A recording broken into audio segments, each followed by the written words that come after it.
What an exciting day for silver's price. It surged to $24 an ounce. There are two reasons why this happened, and I'm going to explain to you not only those reasons, but why this is important and could be a new era for silver that we've been waiting for literally years. Let's explore.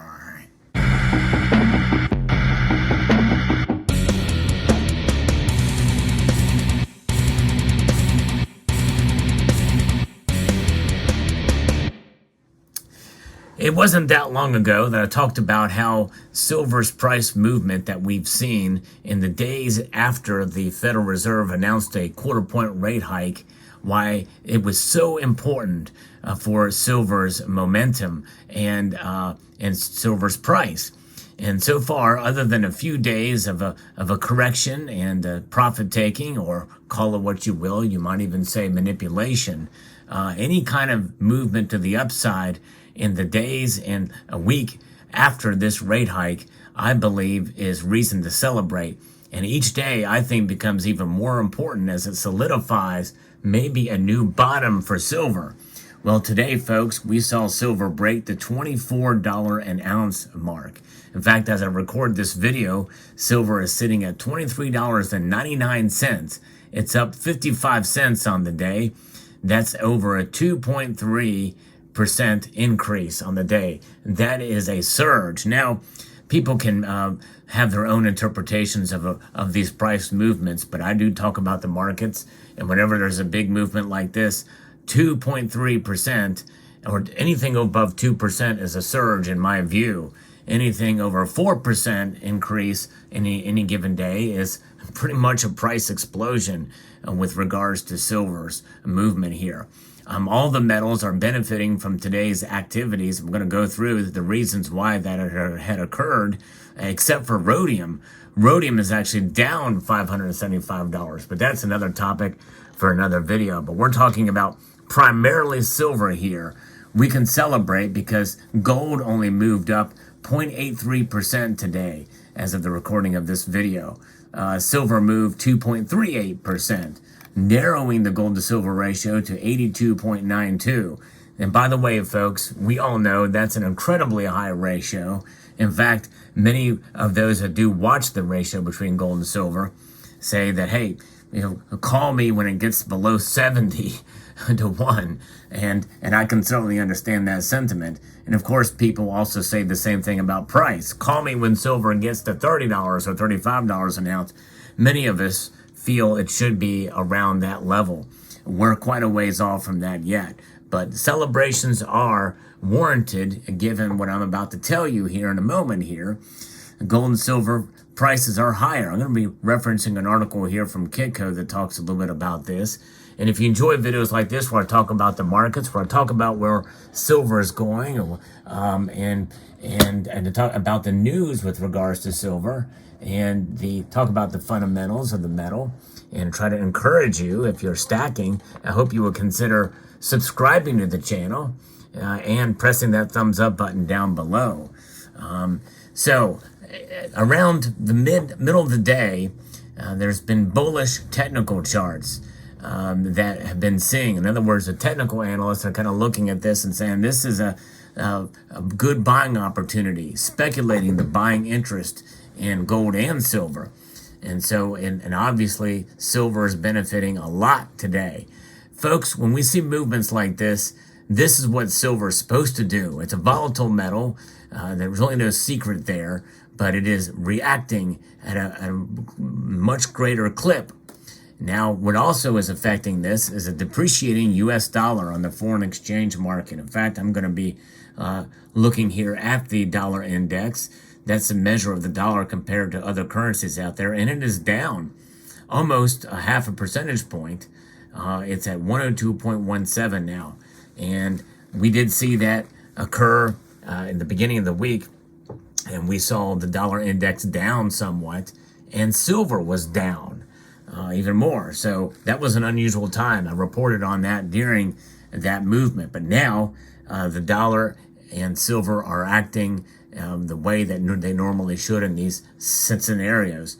And so global stock markets were mixed to higher overnight, and U.S. stock indexes are firmer on midday. So there's that as well. But a lot of this is kind of anticipating what's coming ahead here. It's too soon really for the all clear siren regarding the matter, and now attention is turning to the health of major insurance companies. That's interesting take. They're looking at that to kind of get a gauge on the marketplace. And that's a slow boil bank crisis threat of a slow boil bank crisis endures. And we know with the banking crisis that we're seeing now, it's been limited to singularly exposed banks to cryptocurrency and technology stocks and the like SVB and Signature Bank. But we know we have the European banking crisis as well too. But many feel, according to the Wall Street Journal, that there is fear of a slow boil crisis with banking, much like we saw in 2007 and 2008. It may be unwarranted fears, though. We'll see. There's a lot of strength. J.P. Morgan, they say, is a very strong bank right now with strong balance sheet. So we'll see how that plays out, and all the other regional banks as well too. I talked to a banker even today and said that they are perfectly fine, and it's a regional bank. And so it just depends. Now, of course, obviously that's they probably want people to say that, but this individual has been seeing a lot of people concerned, and it's understandable why they would be concerned. The U.S. point of the week is what's coming up tomorrow. That's the personal consumption and expenditures, the PCE data, that will provide fresh clues on inflation and whether the U.S. economy is headed towards a recession. You may remember we had a small dip into a recession that lasted 2 months. Not that long ago, we pulled out of it, but many people feel that we are in a recession now based off of other data, and we have inflation still rearing its ugly head at 6% right now. It's been said that the PCE data is a favorable gauge of inflation for the Federal Reserve. And we know we have a weaker dollar right now, and NYMEX crude oil futures prices are higher and trading towards $74.25 a barrel. So you have that kind of thing going on, and there's other situations with that are happening as well too that can move the metals prices one way or the other. And the points of further outperformance of silver, if the bullish trend remains intact for both metals, silver and gold, silver should shine more brightly. And that's what it's telling us. See, the thing is silver often rides the coattails of gold, but it rises and then it just skirts right past it in terms of the percentage. In fact, right now, as I record this video, moments before the markets close, silver went up 2 cents. It's now $24.01 right now, up 58 cents, right at almost a 2.5% increase on the day. Folks, this is big news. Now, let me explain to you why this is potentially could be a new era for silver, and specifically silver, because we're going to start to see potentially as silver pretty much just blinked, and it took a couple of days for it to blink because the Federal Reserve raised rate hikes. And they're looking past all this and seeing the nervousness in the markets. It's like these rate hikes barely had any effect on silver, which means that the next rate hike that is coming, and I believe there's going to be another 25 basis point rate hike. I think it's coming, and I think it's going to come the next time, and then they may pause. If they pause, then all bets are off, and silver is going to continue to move up, and I'd say we could be talking about $30 silver when that time comes. And so it's going to be a marginal move, and I think silver will be unfazed by the next rate hike because everybody is thinking that the Federal Reserve is going to pause at the least, and maybe in 2024 we may see a shift and a pivot in the other direction slightly. But a lot of that depends on many different factors that are coming into play. Things are heating up with Russia again on the geopolitical front. Now we have a journalist that has been kidnapped in Russia and is being held hostage. We are now finding out that the Taliban are holding American hostages in Afghanistan. And we also have the threat of tactical nukes being moved to Belarus. We have the situation in Syria that is still not being talked about a whole lot here.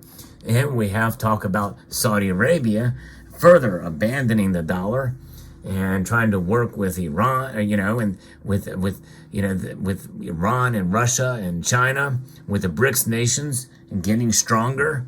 There's a lot of different factors here that are coming into play that are affecting not only the geopolitical landscape, but the very dollar itself is under threat from BRICS nations trying to decouple from it. Now it's going to be a long, low boil for the dollar because it is transacted so much throughout the world. And it's going to be a long time before we see that shift into a threat to its dominance there. But it very well could come sooner, and it's happening at a faster pace than we've seen ever before. So we'll see how this plays out. But today's movement in silver's price very well could be the beginning of a new resistance level and a new era that silver may not react to what the Fed does in a negative light. In other words, it could react positively to the upside because there's so many other different factors that are coming into play. Remember, for the longest time on this channel, I've talked about how when the Fed chair speaks, it moves the markets all over the place, and that definitely includes silver and gold. They may not have the effect that they have had before. What they do may not matter as much. And for many of us out there, we would say it's about freaking time that's the case. It would be the case for silver because we needed to react positively and we needed to come back to some sense of normalcy.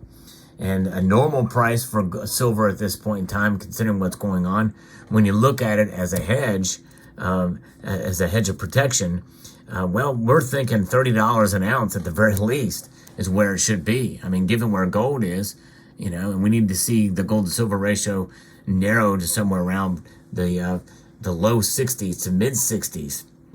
We also need to understand that silver still is an industrial metal, and those factors could come in and throw a wrench in it all. That's one thing I will caution about this new era for silver, is that industrial applications or use or demand or lack thereof, folks, keep in mind, the lack of demand, especially if we're thinking we're going to head into a recession, manufacturers may scale back where silver is utilized for all the different applications and manufacturing out there. And there may not be as many iPhones produced, for instance. Maybe they'll pull back on solar panels, even though some mandates are calling for more of that technology. We'll see. It just depends on the health of the companies that are contracted out for those types of things. But other electronics that are in play could be affected. So that is the only thing to it. Otherwise, I think that this could be a new era for silver. Will I be right? I don't know. But every day that we see, even if we have another day where the silver price goes down from today, it's still sitting right at $24. And even if it falls 20 cents tomorrow, it's still up from where it was the day before, and it's still considerably up from the day that they raised rates. So we're seeing more positivity in this silver price movement. So that's something to celebrate, folks. As a silver stacker, obviously if you're a buyer, you want it to be lower so you can back up the truck, as they say. But hey, even if you back up a little scooter, and grab an ounce or two like I've been doing, hey, nothing wrong with that. It's not going to hurt your dollar cost average too much. Let me know what your thoughts are in the comment section below about this story and about the news of silver. I'd like to extend a multitude of gratitude to you all for taking the time to watch, and to encourage you to please rate, share, comment, and subscribe.